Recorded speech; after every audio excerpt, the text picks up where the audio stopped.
बिहार के शिक्षक होने लगे खुश, पर किसी की नज़र न लगे, क्योंकि विभाग की कभी भी बदल जाती है नियति। सरकार की कथनी और करनी में हो जाता है अंतर। दोस्तों नमस्कार, मैं हूं आपका दोस्त एसके चौधरी। बिहार के शिक्षकों का ट्रांसफ़र का मुद्दा काफ़ी हॉट बन गया, सुर्खियों में बन गया। वहां पर सरकार के मंत्री भी पीछे नहीं रहे सुर्खियां बटोरने में। तो एक दिन जहां प्रेस कॉन्फ्रेंस के माध्यम से सुर्खियां बटोरा गया, तो दूसरे दिन ही एक प्रेस नोट जारी कर बिहार के तमाम वासियों को इन बातों से अवगत करा दिया गया कि आखिर मुख्यमंत्री की ओर से बिहार में 24,600 शिक्षकों का तबादला कर दिया गया है। प्रेस नोट में तमाम शिक्षकों की कोटियों का उल्लेख किया गया है कि आखिर किस कोटि के कितने शिक्षकों का ट्रांसफ़र हुआ है, और यह ट्रांसफ़र माननीय मुख्यमंत्री की ओर से ही किया गया है। दोस्तों इसके तहत जो ही यह सूचना मिली, शिक्षकों में खुशियों की लहर दौड़ गई कि वास्तव में शिक्षकों का ट्रांसफ़र हो गया है। लेकिन शिक्षकों के इन खुशियों पर किसी की नज़र न लगे, क्योंकि विभाग की नियति कभी भी बदल जाती है। सरकार की कथनी और करनी में अंतर हो जाता है। आइए आज के इस वीडियो में हम चर्चा करते हैं कि आखिर शिक्षकों की खुशियों पर किसी की नज़र न लगे, कहाँ पर नज़र लगने की आशा है। दोस्तों इस पर विस्तार पूर्वक चर्चा करने से पहले अगर आपने अभी तक हमारे इस चैनल सुसत्य वचन को सब्सक्राइब नहीं किए हैं तो कृपया अभी सब्सक्राइब कर लेंगे। दोस्तों बिहार के शिक्षक काफ़ी खुश है, क्योंकि जब प्रेस कॉन्फ्रेंस जारी कर माननीय शिक्षा मंत्री की ओर से कहा गया कि 24,600 शिक्षकों का तबादला कर दिया गया है। शिक्षक तो पहले 22 सितंबर को इस हाल में थे कि वास्तव में अगर ट्रांसफ़र किया गया है तो इसकी सूचना या फिर इसकी प्रति अभी तक देखने को नहीं मिली है, देखने को मिलेगी या फिर ना मिलेगी। लेकिन दोपहर बाद 23 सितंबर को शिक्षकों के मोबाइल पर मैसेज आने शुरू हो गए। शिक्षकों को विश्वास हो गया कि वास्तव में तबादला कर दिया गया है। तो उधर शाम आते आते ई शिक्षा कोष पोर्टल पर भी शिक्षकों का वह अलॉट किया गया जिला देखने को मिल गया। शिक्षक खुशियाँ मना रहे हैं। कई शिक्षक तो कह रहे हैं कि मेरा वर्षों का जो सपना था वो पूरा हो गया। उन्होंने कहा, शिक्षक ये कहे कि यूँ कहा जाए कि मुझे घर से अलग रहने पर मजबूर किया गया था, उन मजबूरियों को माननीय मुख्यमंत्री के द्वारा समाप्त कर दिया गया है। उन्होंने धन्यवाद भी दिया। लेकिन अब सवाल उठता है कि आखिर शिक्षक तो इसने यहाँ पर काफ़ी खुश है, शिक्षक खुशी के फूले नहीं समा रहे, परंतु क्या इनकी खुशियों पर ग्रहण लग सकती है। दोस्तों आइए सबसे पहले जानते हैं ट्रांसफ़र की पॉलिसी क्या है। अभी तो सिर्फ ब सिर्फ शिक्षकों का यह जिला अलॉट किया गया है, लेकिन एक बात भी निश्चित है कि शिक्षकों का जिला अलॉट हो गया है तो यह भी निश्चित है कि उनका ट्रांसफ़र भी होगा। लेकिन यहाँ पर कुछ पलों के लिए शिक्षकों की खुशियों पर नज़र लग सकती है। वो कैसे दोस्तों? ट्रांसफ़र पर आप गौर करेंगे तो इसके लिए जो प्रावधान किया गया है, जिला स्थापना समिति को शिक्षकों का विद्यालय अलॉट करना है। यहाँ पर जो आज प्रेस नोट जारी किया गया है उसमें स्पष्ट ही लिख दिया गया है कि छात्र शिक्षक अनुपात, छात्र संख्या, भाषा, विषय इत्यादि के आधार पर जिला स्थापना समिति के द्वारा विद्यालय आवंटित किया जा सकेगा। यहाँ पर आखिर जिला स्थापना समिति को यह पावर दे दिया गया कि अब शिक्षकों का विद्यालय आवंटन आप ही करेंगे। अब यहाँ पर दोस्तों आप देख रहे होंगे कि यह चुनावी वर्ष है और चुनाव में शिक्षकों की भूमिका अहम होती है, क्योंकि शिक्षकों के ऊपर चुनाव कराने का दायित्व तो होता है। आप गौर करेंगे तो बिहार के कई जिलों में चुनाव प्रशिक्षण भी शुरू हो गए हैं। 25 सितंबर से ही शिक्षकों का यह प्रशिक्षण चालू हो रहा है। अब सवाल उठता है कि आखिर शिक्षक यहाँ पर चुनाव कराएंगे या फिर तबादला होकर अपने गृह जिले पहुँचेंगे, ये भी सोचने वाली बात है। यहाँ पर स्थापना समिति जो बनाई गई है उसके अध्यक्ष है जिलाधिकारी, और जिलाधिकारी के ऊपर ही दायित्व होता है चुनाव कराने का। तो हर हाल में यहाँ पर जिला स्थापना समिति के ऊपर जो अधिकार सौंपा गया है कि शिक्षकों का तबादला आप ही करेंगे, तो यहाँ पर शिक्षकों की खुशियों पर ग्रहण लगा सकते हैं जिला पदाधिकारी, क्योंकि उन्हें सबसे पहले उनके रूप में है, उनके सामने प्राथमिकता के रूप में है बिहार चुनाव। और बिहार चुनाव में शिक्षकों का प्रशिक्षण के बाद उन्हें शिक्षकों के द्वारा चुनाव संपन्न कराना जिलाधिकारी का प्रथम दायित्व बनता है। तो ऐसे में निश्चित रूप से शिक्षकों का यहाँ पर खुशी कुछ दिनों के लिए टाला जा सकता है। यहीं पर शिक्षकों की खुशियों पर ग्रहण लग सकती है, किसी की नज़र लग सकती है, लेकिन इतना ज़रूर है कि चुनाव बाद शिक्षकों का ट्रांसफ़र जो कि विद्यालय आवंटन से संबंधित होगा, वो पूरा ज़रूर होगा। हालाँकि कुछ नहीं कहा जा सकता।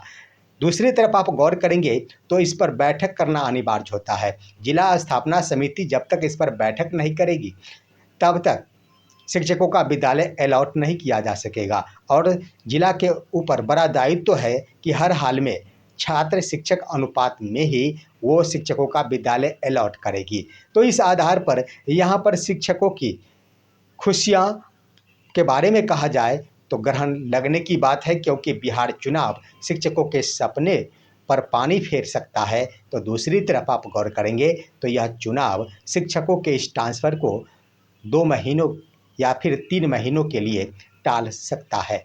वहीं दोस्तों आप कहेंगे सरकार की कथनी और करनी में अंतर हो जाता है। यहाँ पर भी गौर करने की बात है, क्योंकि अभी तो भले ही सरकार की ओर से सुर्खियाँ बटोरी जा रही है कि शिक्षकों का ट्रांसफ़र हो जाएगा। अब यहाँ पर सिर्फ एक कोटि के शिक्षकों का जो ट्रांसफ़र चाह रहे थे उनका हुआ, लेकिन मामला है प्रधान शिक्षकों का भी, जिनकी ओर से गिरभांस डाला गया है।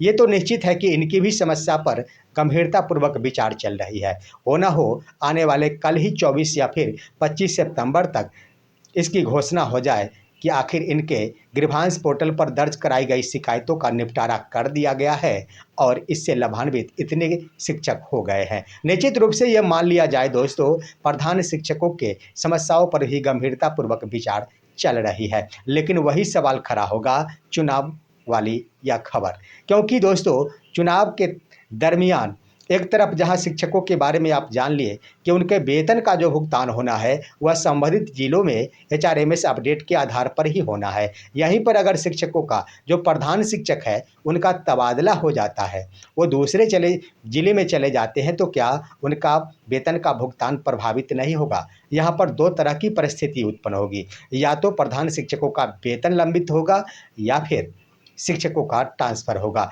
लेकिन चुनाव उनकी खुशियों पर भी पानी फेर सकता है। अब आइए कथनी और करनी की बातों पर हम चर्चा करते हैं। सरकार की ओर से कथनी और करनी में अंतर हो जाता है। जैसा कि आप सभी देखे होंगे कि सरकार की ओर से महिला रोजगार योजना की घोषणा की गई, जिसके तहत प्रथम किस्त में 10-10 हज़ार रुपये दिए जाने की बातें आई।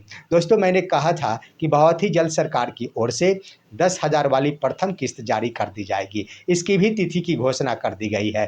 पहले तो यह 22 सितंबर को ही 10-10 हज़ार वाली किस्त जारी होनी थी, परंतु मुख्यमंत्री के इस चुनावी एजेंडे को रोक लिया गया प्रधानमंत्री की ओर से। अब माननीय प्रधानमंत्री की ओर से 26 सितंबर 2025 को बिहार के 75 लाख महिलाओं के खाते में 7500 करोड़ रुपए जारी किए जाएंगे, जो महिला रोजगार योजना के अंतर्गत होगा। तो यहाँ पर ज़रा देख लिया जाए कि एक बार में ही 75 लाख महिलाओं के खाते में दिल्ली में बैठे बैठे प्रधानमंत्री 10-10 हज़ार रुपये भेज देंगे। पहली बात है कि 22 सितंबर जो 26 सितंबर तक टल गई। दूसरी तरफ आप गौर करेंगे तो यहाँ पर स्पष्ट ही कहा गया था कि किसी भी लाभार्थी को पैसे चुकाने नहीं होंगे, ये तमाम पैसे फ्री में मुहैया कराए जाएंगे। लेकिन अब यह खबर यहाँ पर स्पष्ट कर दिया गया है कि प्रथम किस्त में 10,000 रुपये सभी महिलाओं को दिए जा रहे हैं। बिहार भर के 1 करोड़ 11 लाख महिलाओं को दिए जाएंगे। लेकिन अगर उनका व्यवसाय आगे बढ़ता है तो इसके लिए उन्हें 2 लाख रुपए तक का लोन दिया जाएगा। लोन होगा दोस्तों या फ्री में नहीं होगा। यहीं पर सरकार की कथनी और करनी में अंतर हो गई। अब है लोन मिलेगा, वो भी 12% ब्याज की दर पर। साथ ही साथ 3 सालों में उन्हें चुकाने के लिए भी बाध्य किया जा सकेगा। तो इस आधार पर फ्री वाली बातें समाप्त हो गई। जो भी पैसे सरकार दे रही है वह सरकार फ्री में नहीं, लोन के रूप में दे रही है। और वर्तमान में जहां 2 लाख रुपए मिलने चाहिए थी, वहां पर 10,000 में ही सरकार काम चला रही है। तो यहाँ पर शिक्षकों को भी सावधान हो जाने की ज़रूरत है कि जहाँ पर ज़्यादा कुछ देने वाली बात है, वहाँ पर कम देकर ही सरकार काम चलाने की पूरी कोशिश करेगी। उदाहरण के रूप में अगर शिक्षकों का ट्रांसफ़र है, जो विद्यालय आवंटन तक संभावित होनी चाहिए, वहाँ पर जिला अलॉट पर भी काम निकालना चाहेगी। प्रधान शिक्षकों का भी जिला अलॉट करके ही यहाँ पर सुर्खियाँ बटोरेगी, तो उधर देखना बाकी रह गया है कि आखिर विशिष्ट शिक्षकों की सेवा निरंतरता पर सरकार क्या फैसला लेती है। ये तो निश्चित है कि इनके लिए सेवा निरंतरता कोई ज़्यादा मायने नहीं रखता है, क्योंकि इसमें ज़्यादा प्रभाव नहीं पड़ेंगे। लेकिन इतना ज़रूर है कि हो सकता है इनके वेतन भुगतान में कुछ विलंब हो, क्योंकि इनका जो एरियर होगा वह एक शिक्षक का लाखों में होगा, लाख से ऊपर होगा। यहाँ पर सरकार इसे चुनाव तक का समय टाल सकती है, चुनाव के बाद भुगतान का आदेश जारी कर सकती है, क्योंकि शिक्षकों का फिक्सेशन जो होना है, जब तक फिक्सेशन नहीं होगा तब तक शिक्षकों का यहाँ पर वेतन का या फिर एरियर का भुगतान नहीं होगा। लेकिन उनके लिए अधिसूचना ज़रूर जारी कर देगी कि इन्हें सेवा निरंतरता दिया जाता है और इस आधार पर इनका वेतन का फिक्सेशन इस इंडेक्स के आधार पर होगा। दोस्तों, इसी तरह के मुद्दे खड़े हो सकते हैं सेवेंथ पे के आधार पर भी। यहाँ पर सेवेंथ पे पर भी विचार चल रही है कि आखिर राजकर्मी वाला सेवेंथ पे तमाम राजकर्मी शिक्षकों के ऊपर लागू कर दिया जाए। लेकिन वही हो सकता है कि राजकर्मी वाला सेवेंथ पे लागू तो कर दी जाएगी, लेकिन पे मैट्रिक्स निर्माण में थोड़ा सा समय लगेगा और एक बार फिर से तमाम शिक्षकों का पे फिक्सेशन होगा। उसके आधार पर ही शिक्षकों का यह नया एरियर भुगतान हो सकेगा, चाहे वो विशिष्ट शिक्षकों का हो या फिर विद्यालय अध्यापकों का हो। तो इस आधार पर दोस्तों, सरकार यहाँ पर शिक्षकों को खुशियाँ तो दे रही, लेकिन शिक्षकों की खुशियों पर ऐसा ना हो कि किसी की नज़र लग जाए और यह खुशी कुछ दिनों के लिए टल जाए। यही है आज का विश्लेषण। आप सभी हमारी इस वीडियो को लाइक कीजिए, अन्य दोस्तों के पास शेयर कीजिए और अब दीजिए अपने दोस्त को इजाज़त। हम फिर मिलेंगे आपसे अगले वीडियो में। तब तक के लिए नमस्कार।